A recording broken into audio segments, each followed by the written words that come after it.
Hola niños, hola niñas, ¿cómo están? Espero que estén excelente. Me encanta volver a encontrarnos a través de esta cápsula para empezar este segundo semestre que es cortito pero bastante intenso, así que vamos con todo. Ya es el último esfuerzo, que mucho ánimo y a concentrarse. Vamos a comenzar. Hoy día la idea es que podamos comprender ciertos aspectos principales del periodo conservador, como lo son el aspecto económico, el aspecto social y político, que fue configurando una nueva república. Como lo vimos en clases anteriores, después de la Guerra Civil de 1929, el grupo conservador, al ganar la guerra, se queda en el poder. Y así inician 3 periodos bastante largos de gobierno con los siguientes presidentes. Por un lado, José Joaquín Prieto, Manuel Bulnes y Manuel Montt. Si se fijan, cada uno duró exactamente 10 años en su cargo. Vamos a ver inmediatamente por qué ocurrió esto. En cuanto al gobierno de José Joaquín Prieto, podemos hablar como característica principal de los cambios políticos que sucedieron en esta época, porque fue aquí cuando se implementó la Constitución de 1833, que fue la Constitución que plasmó todas las ideas conservadoras en un documento, ¿cierto?, como lo es la ley fundamental. Lo que hizo fue ampliar los poderes otorgados, ¿cierto?, al presidente, el apoyo, ¿cierto?, a la aristocracia y a la iglesia a través de ese documento, y por supuesto también se evidencia el intervencionismo electoral que existía en esa época. Después vamos a ver que en el gobierno de Bulnes hay todo un cambio con respecto a lo económico. Se produce un auge. Auge tiene que ver con crecimiento, es un sinónimo de la palabra. Ya se produce un gran auge económico, se empieza a implementar un modelo de crecimiento capitalista, y este periodo está caracterizado por el aumento de las exportaciones de materias primas, tanto agrícolas como minerales. Lo vamos a ver más adelante. Y finalmente, en el periodo de Manuel Montt, vemos que hay un poder concentrado todavía en la aristocracia terrateniente, pero a la vez hay una importante inversión en las materias públicas y de educación. Sin embargo, en el campo todavía se mantienen las estructuras coloniales. El sistema de hacienda sigue siendo el más importante todavía desde la colonia. En el gobierno de José Joaquín Prieto, o sea, los primeros 10 años de este periodo conservador, como yo les decía en este pequeño cuadro introductorio, se destaca la creación de la Constitución de 1833. Y aquí es la figura de Diego Portales la que representa el ideario conservador, ya que fue él quien pensó en esta Constitución. A diferencia de lo que muchos piensan, Diego Portales no fue presidente de Chile. Hay varias personas que a veces se confunden y piensan que fue un presidente durante este periodo, y no fue así. Lo que él hizo fue pensar en cómo plasmar todas las ideas conservadoras en un documento oficial. José Joaquín Prieto gobernó en un contexto que favoreció la aplicación de múltiples medidas, completando múltiples proyectos. Pensemos que este gobierno fue posterior a la Guerra Civil, por lo tanto hay un autoritarismo bastante fuerte, potente en esta época, por sobre todo. La Constitución de 1833 que es la característica más importante dentro del aspecto político de la época, fue redactada en su gobierno por Mariano Agaña, no la redactó Diego Portales, pero sí se hizo en base a las ideas de Portales. ¿Ya? El Poder Ejecutivo a cargo del Presidente de la República tenía amplias atribuciones. Y fíjense acá está la explicación de por qué cada uno de los presidentes duró 10 años en su cargo. En la Constitución se estipulaba que la duración del presidente era de 5 años, pero podía ser reelecto por 5 años más. Por lo tanto, todos los presidentes, tanto Prieto como Bulnes y Montt, fueron reelectos y por eso duraron 10 años en su cargo. La Constitución así lo permitía. Sabemos que hoy en día eso no sucede porque, al menos en Chile, la reelección inmediata no está permitida. Sí puede salir 2 veces la misma persona. En Chile ha ocurrido 2 veces, ¿cierto? En el último tiempo, pero no en periodos continuados. Tiene que haber por lo menos un periodo presidencial de intervalo para que no sean 8 años seguidos. El presidente tiene derecho a veto a los proyectos de ley tramitados por el legislativo. Quiere decir que el presidente puede vetar leyes en este periodo. Hay división de los poderes del Estado, pero en este periodo se le da mucho más poder al presidente, el ejecutivo, que a los otros poderes. Por eso es que el presidente puede vetar leyes, quiere decir que puede rechazar ciertas leyes que hayan sido aprobadas por el legislativo. Y bueno, se eliminó el cargo de vicepresidente, el cual sería ejercido por el ministro del Interior. Solo se podía aplicar ese cargo en caso de que el presidente estuviera imposibilitado. Todas estas cosas son respaldadas por la Constitución de 1833, que como ya vimos en la unidad anterior, es la ley fundamental del Estado. Aquí me voy a detener un poco más porque durante el gobierno de Manuel Montt, como les comentaba, se genera un gran auge económico que va a producir una serie de cambios en cuanto a infraestructura, en cuanto a tecnología, innovación, etc. Entre 1848 y 1856 específicamente, se manifiesta una importante prosperidad minera y agrícola. Se abre además el yacimiento de carbón en Lota, que es muy famoso en Chile, ¿cierto? Y en 1851, se inaugura el ferrocarril de Copiapó a Caldera. Se comienza a construir también el ferrocarril de Valparaíso y al sur. Se instala el telégrafo y se crea el Banco de Chile y las casas hipotecarias. O sea, si se fijan, yo voy a explicar obviamente ahora el contexto, pero hay un montón de inversiones públicas gracias a este auge económico. Como cuando yo tengo una casa, si yo estoy recibiendo mucho dinero o mi sueldo aumenta significativamente, probablemente yo voy a invertir en la casa, ¿cierto? Mejorarla. Lo mismo pasa en un país. Cuando el país experimenta auges económicos, donde la economía empieza a crecer, hay cierta estabilidad económica, se logra tener un capital suficiente para invertir en mejoras. Bueno, aunque ustedes no lo crean, el auge económico se produce por causas que son externas, quiere decir causas que están ocurriendo fuera de Chile y que van a generar el aumento de las exportaciones. Por un lado tenemos la fiebre del oro. No es que aquí en Chile estuviese sucediendo en esa época una fiebre de oro, que todos quisieran venir a Chile porque había mucho oro, no.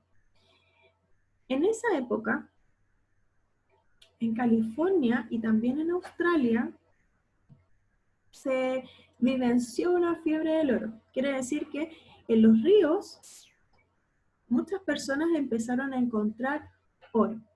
Entonces, estos lugares empezaron a llenarse de población migrante que quería ir en busca de ese oro, por supuesto. Por eso se le llama fiebre del oro. Estaban todos muy emocionados, ¿cierto?, en llegar a esos lugares para buscar oro.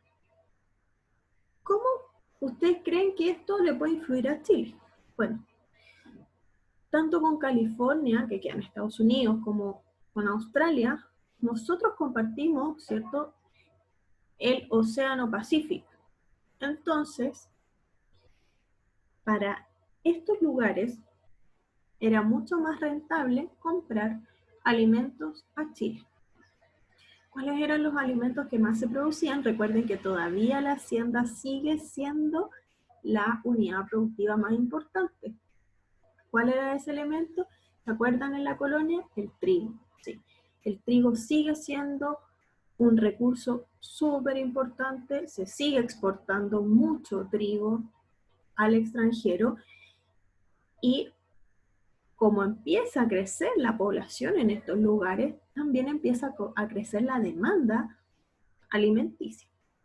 Y ahí nosotros empezamos a venderle más trigo y más harina también a estos lugares.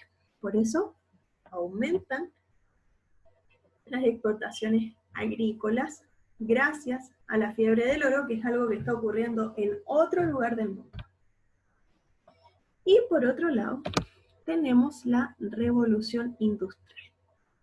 Nosotros también vamos a tener una industrialización posteriormente en Chile, pero eso va a ser mucho después, ¿ya? Esta revolución industrial en esta época no está ocurriendo en Chile, está ocurriendo principalmente en Inglaterra y se está extendiendo al resto de los países europeos. Y consiste en que poco a poco se empiezan a instalar fábricas, ¿sí?, y las urbes empiezan a crecer. Y estas fábricas, para producir en masa y para funcionar, necesitan minerales. Y nosotros somos un país de minerales. Siempre hemos exportado mineral. En esta época, a diferencia de la actualidad, que es el cobre, el mineral más importante era la plata. Precisamente en esta época. También el carbón y en menor medida la plata. El cobre. Pero la plata era el sustento económico de la exportación mineral en esa época. Fíjense ustedes que se descubrió una mina en Copiapó, que se llamaba la mina Chañarcillo, en la cual se encontró mucha plata. Y, por supuesto, todos los países que estaban experimentando esta revolución necesitaban los minerales.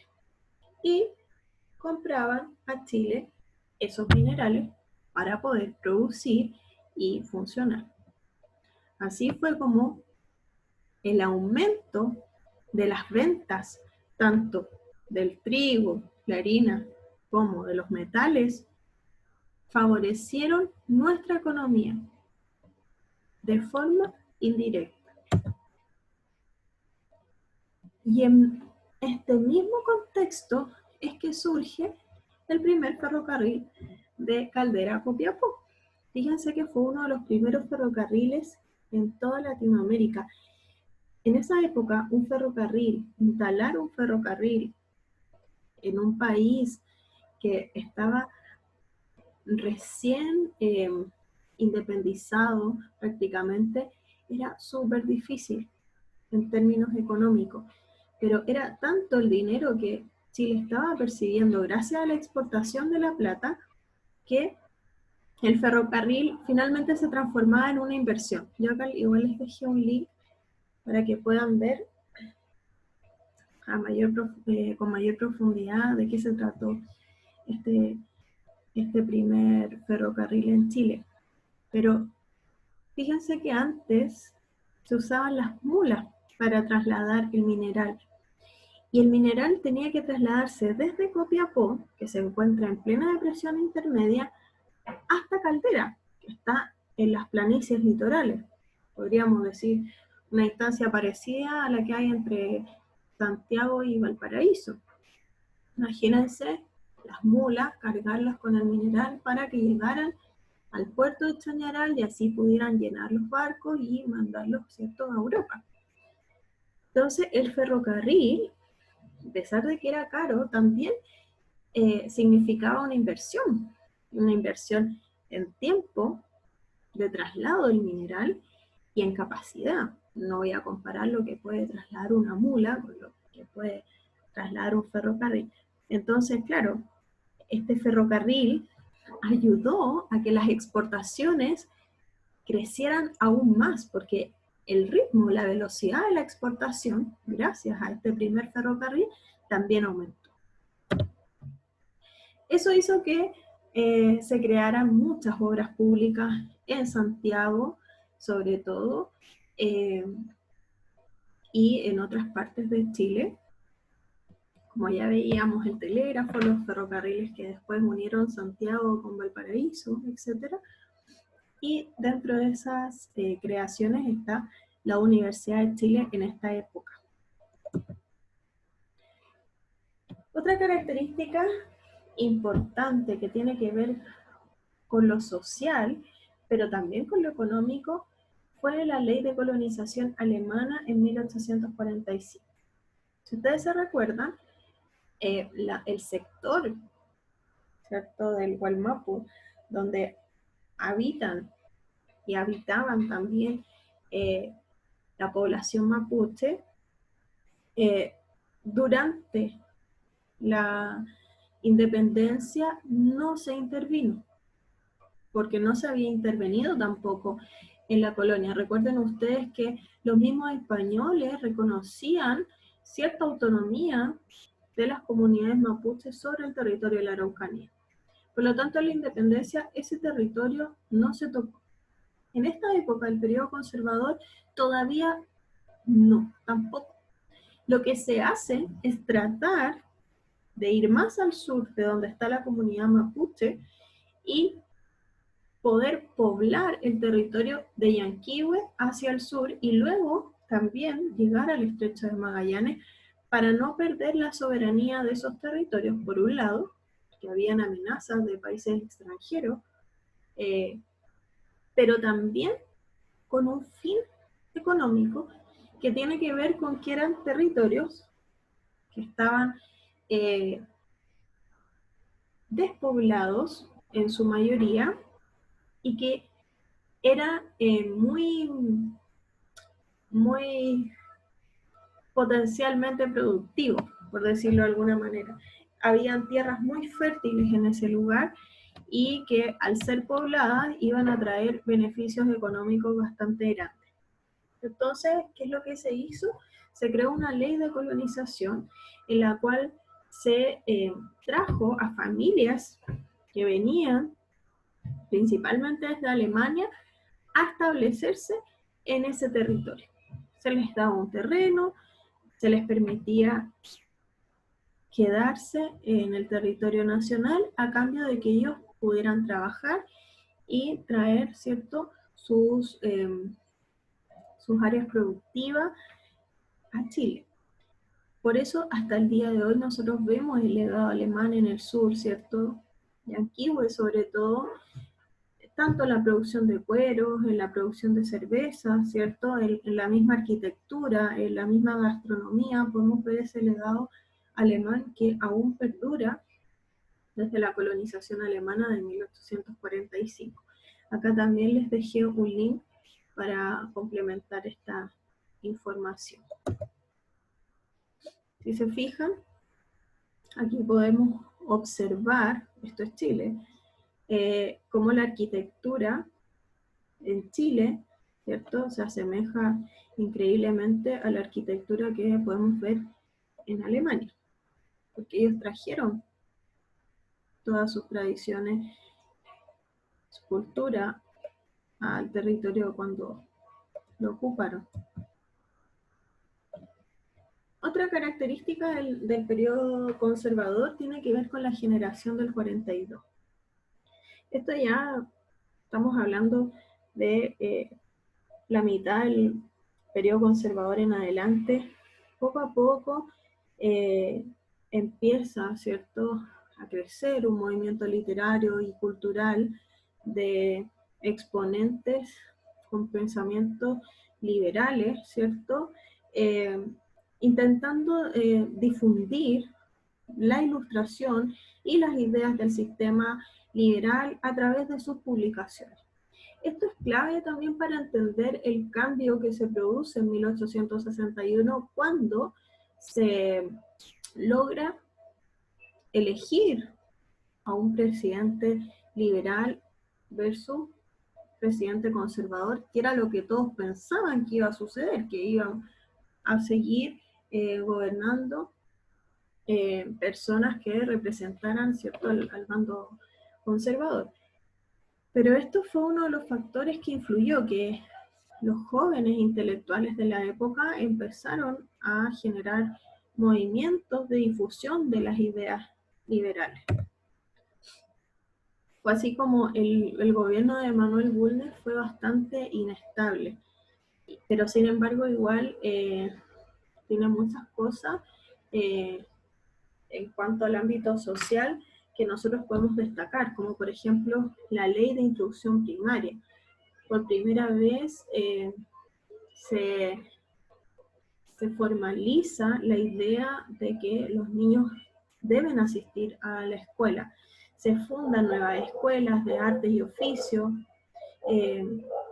se fundan nuevas ciudades, se fundan escuelas también. Entonces, todo esto va a generar un movimiento cultural, una apertura de las ideas, el puntapié para empezar a democratizar un poco al menos la alfabetización en la población. Recordemos que en esta época más o menos el 3% de la población votaba, o sea, es un número muy inferior con respecto a la votación universal que tenemos hoy en día. Por eso era tan difícil, ¿cierto?, acceder a cargos de poder, tanto liberales como conservadores. Yo siempre les he insistido, pertenecían a la aristocracia. En esta época no hay clases populares en el poder, ni hay movimientos todavía de clases medias, por ejemplo, porque todavía no surgen, que puedan generar una oposición a los intereses aristocráticos. Entonces, poco a poco vemos cómo estas nuevas ideas empiezan a cambiar el contexto. Como les mencionaba, la Ley Orgánica de Instrucción Primaria, ¿cierto?, va a ser súper importante, una de las características esenciales dentro del periodo, fines del periodo conservador. Y bueno, para terminar, reforzar que al final de este periodo la idea de oposición cobra cada vez más fuerza. La oposición liberal, a través de estas ideas que yo les mencionaba, ilustradas, ¿cierto?, empiezan a contagiar los ánimos de muchos intelectuales, aristócratas, que ya estaban en edad de votar. Entonces eso generó también que para la elección de finales de 1860 ya se pudiera cambiar el modelo conservador por un modelo liberal de gobierno. Acá, en el fragmento del juramento de la Sociedad de la Igualdad, fíjense lo que indicaban los liberales. Reconocéis la soberanía de la razón como autoridad de autoridades. Reconocéis la soberanía del pueblo como base de toda política. Reconocéis el amor y la fraternidad universal como guía moral.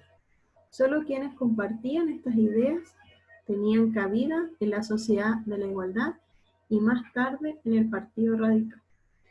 Poco a poco, estas ideas, ¿cierto?, de igualdad, como se llamaba, ¿cierto?, esta sociedad, empiezan a instalarse en los discursos políticos.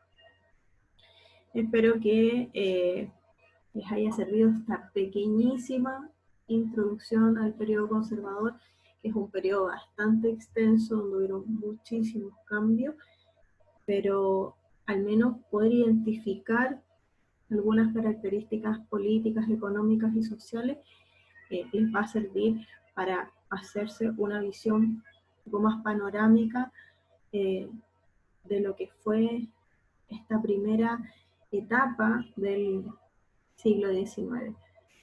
Un beso, un abrazo, espero que estén muy bien y nos vemos en una próxima cápsula. Los y las quiero mucho. Cuídense.